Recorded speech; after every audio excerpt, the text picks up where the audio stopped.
Hari ini kita mau ngobrol-ngobrol soal Bali currently ya, with Tris Septima. Hai Tris! Third time ya, Tris become my guest. Jadi 3 minutes with Hana, travel with Hana. Ampun. Kamu gak bosen-bosen ya sama aku bahagia loh.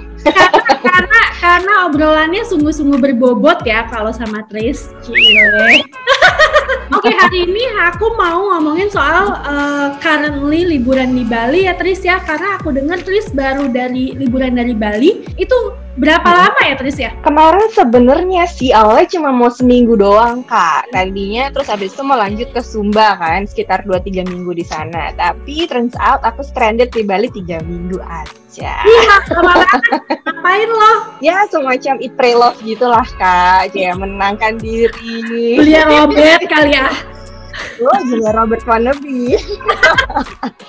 Gini, aku sama sepupuku juga, tapi jatuhlah kepisah. Terus sama temanku juga, tapi putus-putus gitu loh, nggak yang selamanya barengan gitu. Jadi memang misalnya kayak aku berangkat sendiri, terus ketemu temanku di sana jalan ketemu adikku gitu-gitu. Dan 2 minggu terakhir di Bali akhirnya random. Tadi kan Tris bilang Tris sebenarnya maunya ke Sumba ya. Nah itu Tris mau ngapain untuk ke Sumba tuh? Oke. Jadi sebenarnya aku tuh lagi ada project yang mau aku kerjain di Sumba gitu Kak. Project apa itu? Ini kayak long term project sih sebenarnya gitu ya. Aku tuh kan senang banget traveling ya. Makanya kan kamu undang aku gitu ya ngobrolin traveling sampai berapa kali gitu. Dan aku selalu gemes ngelihat potensi Indonesia tuh kayak masih banyak banget. Tapi ya kayaknya masih sulit nih, masih jauh banget digarap gitu kan sama pemerintah. Dan gemesnya lagi adalah kok kebanyakan investor asing gitu kan yang datang terus yang mengolah semua sumber dayanya gitu. Dan aku ngeliatnya kayak mana nih ruang buat orang lokal gitu kan untuk bisa memberdayakan gitu. Nah akhirnya aku kepikiran, kamu harus datang ke sana, Kak, itu cantik banget. Nihi itu Sumba kan? Nihi Sumba. Nihi itu di Sumba. Yang mahal banget itu. Betul, yes. Yang 20 juta per malam minimalnya. Nggak ada yang murah tuh di sana. Nggak ada yang murah. Nggak ada. Kalau sekarang mereka ya ada yang lebih murah Kak. Cuma memang kan kalau ngeliatin Nihi kan memang marketnya dia di sana kan, makanya dia bisa menjadi hotel terbaik versi sebuah majalah gitu kan selama 2 tahun berturut-turut gitu. Karena memang yang punya pun juga ex-nya, kalau nggak salah Ritz ya, ex-nya GM-nya Ritz Carlton. Jadi kayak ya mungkin pengelolaannya juga jadinya berbeda. Betul. Dan nah itu ngelihat salah satu yang sebenarnya yang punya Nihi itu juga salah satu inspirasi aku juga untuk bisa ngembangin ini, karena dia itu bener-bener tahu banget kondisi masyarakat lokal gitu kan. Nah ini konsep aku, project yang aku buat adalah bagaimana mengembangkan masyarakat lokal supaya mereka bisa ready dengan pertumbuhan industri hospitality ke depannya. Karena aku yakin Kak 5 tahun sampai 10 tahun mendatang Sumba itu bisa keren banget sih. Sumba itu bisa gila banget sih gitu. Cuma balik lagi, kan sumber dayanya kita juga perlu dipersiapkan nih. Nah, itu yang lagi aku mau coba bangun. Si Learning Incubator ini gimana caranya mempersiapkan masyarakat lokal kita supaya one day mereka bisa menjadi manajemennya nih, nggak cuma pekerja, maksudnya pekerja kasar ya quote and quote, tapi gimana caranya mereka bisa melakukan circular economy di industri pariwisata sendiri. Learning Incubator, jadi satu tempat. Jadi sebenarnya ini tuh kayak jadi ini simpelnya adalah tempat di mana teman-teman warga lokal bisa mendapatkan sertifikasi terkait dengan hospitality. Sebenarnya kalau ngomongin tourism itu kan end to end banget ya Kak. Prosesnya itu banyak banget aspek yang relate gitu sama tourismnya itu sendiri gitu. Tapi yang pasti aku mau fokus dulu ke pemberdayaan orangnya. Jadi teman-teman nanti bisa mendapatkan suatu sertifikasi di mana nantinya mereka itu bisa bekerja lebih baik atau lebih pas di dunia hospitality atau tourism. Mimpi besarnya nih Kak gitu, mudah-mudahan bisa punya penginapan sebesar Nihi gitu ya, dimana nanti mempekerjakan semua masyarakat lokal Sumba gitu kan, benar-benar end-to-end prosesnya, sehingga ini bisa menjadi salah satu percontohan lah gitu, project percontohan dimana nanti di daerah-daerah lainnya juga bisa melakukan hal yang sama gitu. Jadi untuk menjembatani ya Tris, antara masyarakat lokal dan perusahaan-perusahaan gitu ya. Tapi memang betul, salah satunya itu. Pendidikan mereka agak di bawah gitu ya, Tris. Kalau ngomongin soal pendidikannya, universitas cuma ada satu Kak di seluruh Sumber Raya gitu. Dan jadi banyak banget teman-teman yang sebenarnya kalau dari level pendidikan tuh maksimal di SMA. Nah, kalau yang punya kesempatan untuk kuliah itu biasanya ngambilnya di luar Sumbar. Cuma ada fakta yang menarik sih. Kemarin ketika aku setelah ngobrol sama teman aku yang memang orang lokal Sumba, dia mengatakan gini, orang Sumba itu ternyata dikatakan bekerja itu kalau mereka itu jadi PNS Kak. Jadi di luar jadi PNS itu dianggapnya bahwa mereka nggak kerja. Pikiran orde lama ya. Iya. Nah itu dan ternyata dengan menjadi PNS itu juga menentukan strata sosialnya mereka gitu. Untuk bisa misalnya kalau ada acara duduknya di mana dan sebagainya itu juga ternyata berpengaruh. Sayangnya kemarin itu selama 2 periode berturut-turut tidak dibuka untuk PNS kayaknya di wilayah sana gitu. Sehingga pengangguran tuh banyak banget. Udah nungguin untuk masuk kan menjadi PNS. Dari sekian ratus yang keterima paling cuma berapa puluh gitu kan. 10 kalau nggak salah terakhir yang aku tahu. Benar-benar kompetitif. Nah, sisanya ya. Kalau untuk teman-teman yang memang sekarang pengangguran, bagaimana cara mengubah mindset mereka dari yang PNS untuk bergeser nih pekerjaannya ke yang lain. Betul. Tadi gimana cara mengubah mindsetnya? Kalau yang SMA itu kan gimana caranya mempersiapkan mereka kan untuk dapat sertifikasi mungkin. Tapi balik lagi, tetap yang dipilih adalah yang benar-benar berprestasi dan mau untuk maju bareng lah. Karena ya untuk mendevelop satu wilayah menjadi besar itu kan juga effortnya juga gede kan. Gila. Semoga lanjut saya ya. Cepet banget sih. Nanti kita lihat benar ya hasilnya 5 tahun mendatang, mungkin 3 tahun mendatang ya Allah, amin.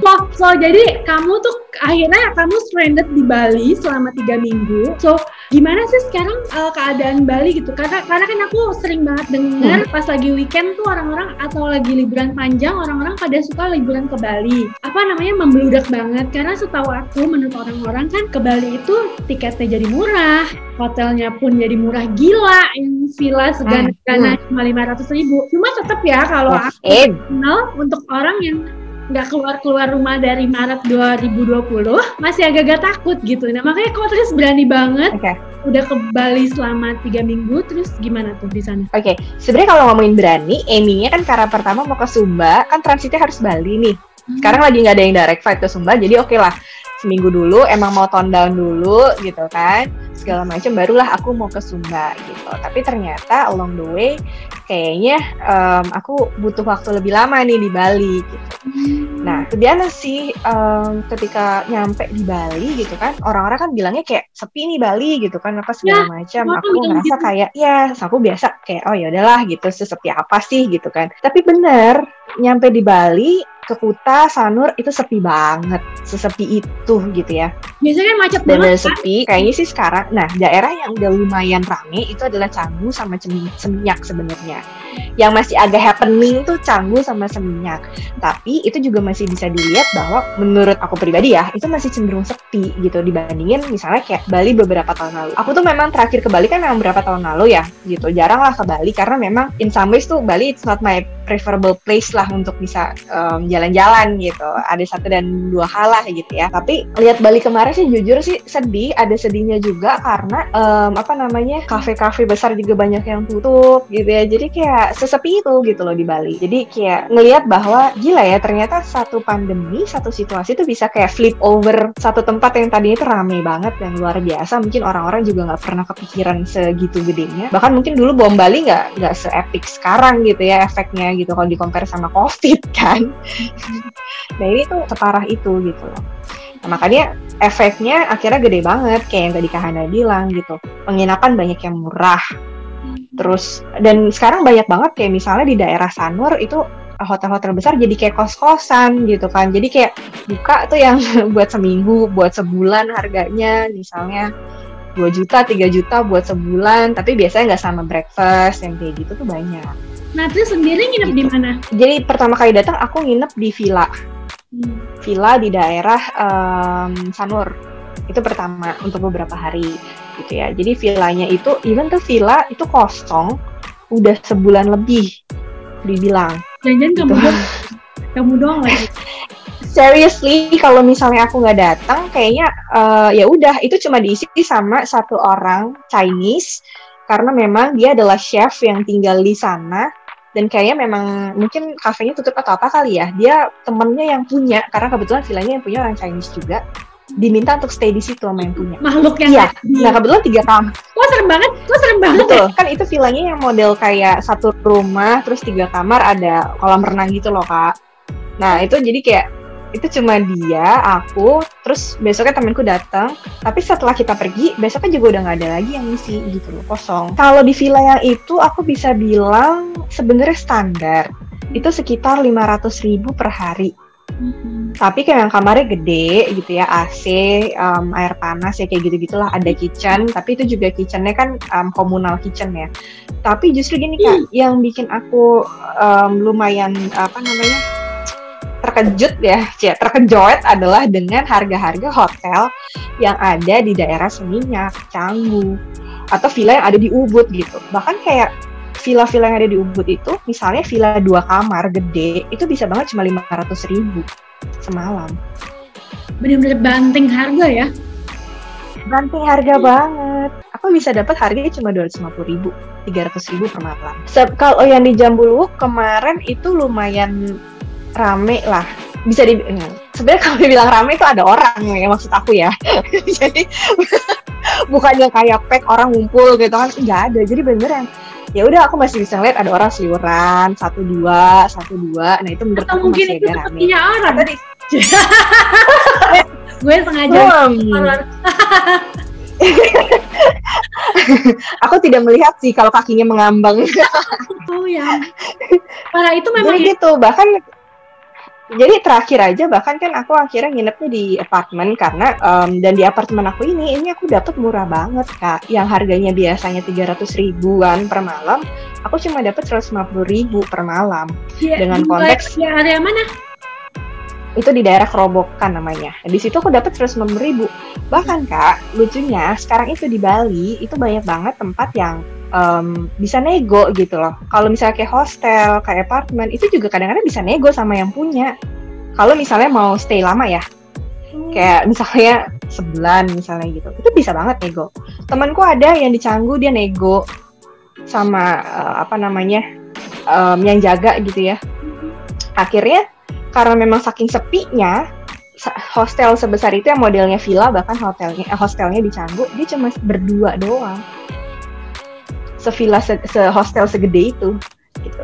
Dengan per malamnya cuma 35.000 per malam.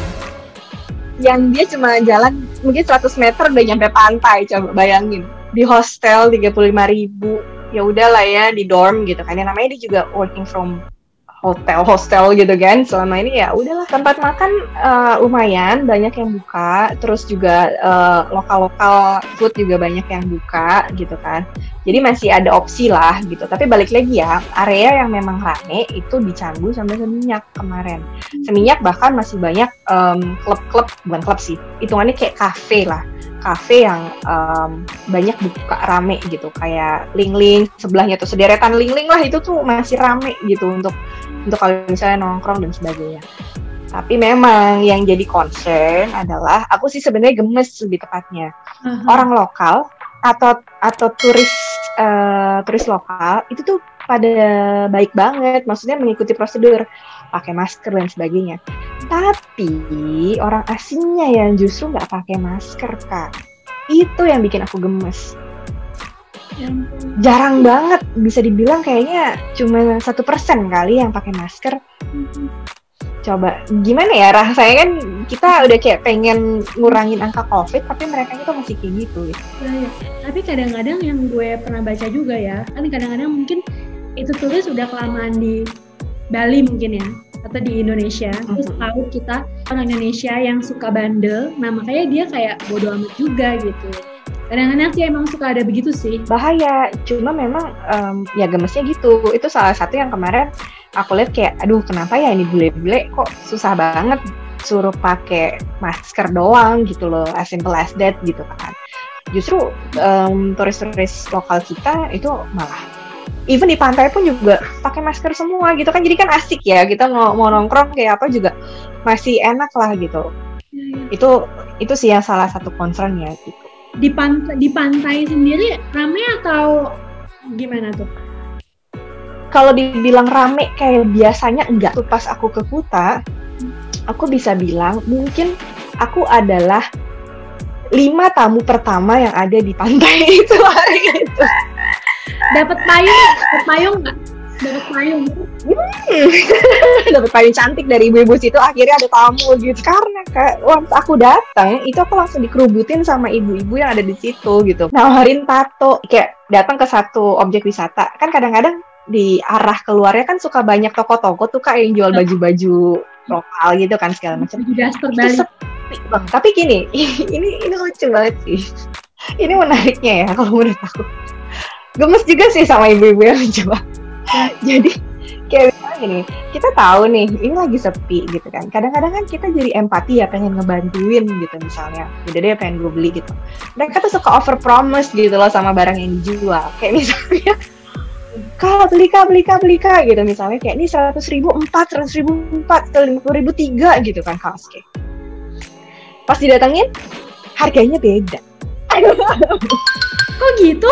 Menjebak itu? Menjebak, atau misalnya kayak aku pas lagi ke Ubud gitu ya. Ini tapi lucu sih gitu. Pas lagi ke Ubud, ada satu dress yang aku suka banget gitu. Lucu gitu, modelnya simple.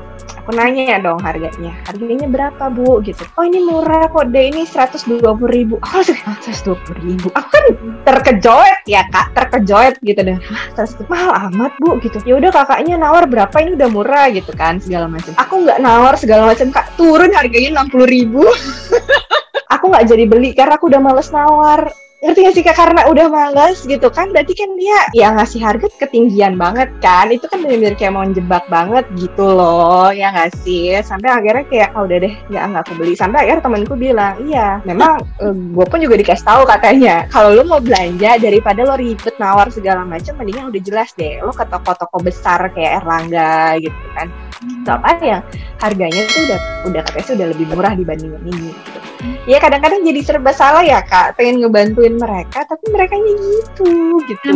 Ya memang nggak semua sih. Dan kata-katanya sama lagi, kayak udah Kak penglaris untuk hari ini Kak belum ada, yang beli belum ada. Ngobrol-ngobrol soal turis Bali yang tadi kamu bilang ya kan, recently kan juga ada turis Bali yang baru dideportasi, itu kamu tahu kan? Tahu. Itu I think it's stupid juga ya, karena kenapa juga lo mesti nge-tweet gitu. Kalau menurut gue kalau dia memang begitu, ya udah you just enjoy yourself aja ya nggak sih? Lo nggak perlu blow up tentang negara ini kayak gimana ya nggak sih? Kalau menurut gue ya, ini kan dia jadi susah sendiri, jadi dideportasi. Iya, tapi maksudnya gini loh, banyak juga ya itu yang kemarin tuh juga akhirnya kan ini kejadian terakhir ya, tapi kan di beberapa kejadian yang kemarin itu juga banyak bule-bule yang bikin gemes kan, kayak misalnya bule-bule haus konten gitu kan, karena dia memang kerjanya content creator. Akhirnya tahu nggak Kak yang ada yang dia sampai bikin konten dia naik motor terus dia nenggelamin motornya. Itu kan kayak come on dude gitu loh. Ngapain sih lo nyari duit harus kayak gitu loh. Terus ketika kita komen sesuatu sama dia malah ofensif gitu kan.